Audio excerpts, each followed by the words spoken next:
আসসালামু আলাইকুম রহমতুল্লাহ। প্রিয় দর্শক, সকলে কেমন আছেন? আশা করি অনেক অনেক ভালো আছেন। আজকের ষষ্ঠতম ভিডিওতে আপনাদেরকে সকলকে স্বাগতম জানিয়ে ভিডিওটি শুরু করছি।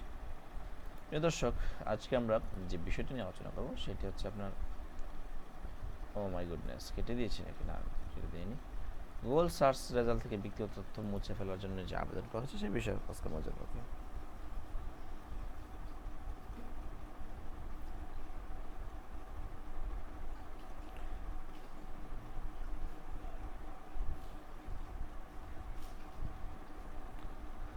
গুগল সার্চ রেজাল্ট থেকে সব ব্যক্তিগত তথ্য মুছে ফেলার আবেদন করতে পারেন ব্যবহারকারীরা। ওকে।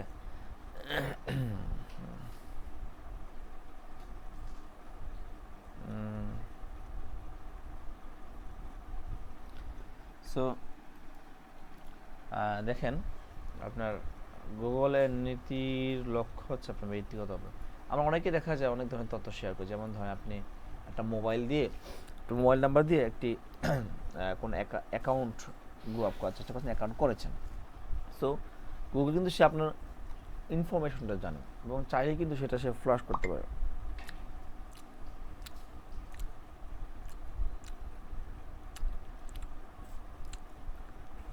সো দেখেন, আমাদের ব্যক্তিগত নাম, মোবাইল নাম্বার, এখন গুগল ম্যাপসের মাধ্যমে কিন্তু আমরা লোকেশনটা ট্র্যাক করতে পারি। সো এটা কিন্তু মারাত্মক একটি বিষয়।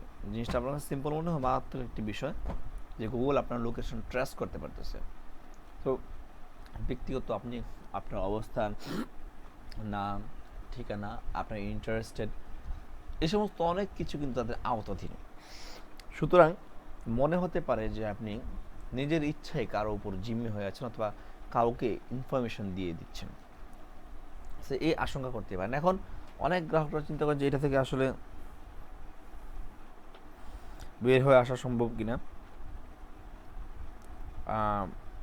আসলে বের হওয়া সম্ভব, এটা ঠিক আছে। আপনাকে পারমিশনটা দিয়ে আপনার রিকোয়েস্ট করতে হবে যাতে আপনার ইনফরমেশনটা তারা ডিলিট করে ফেলে।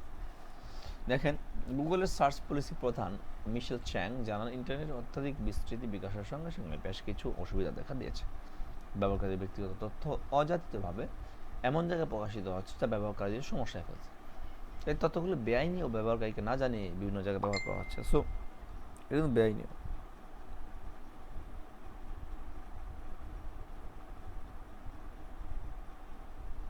হুম।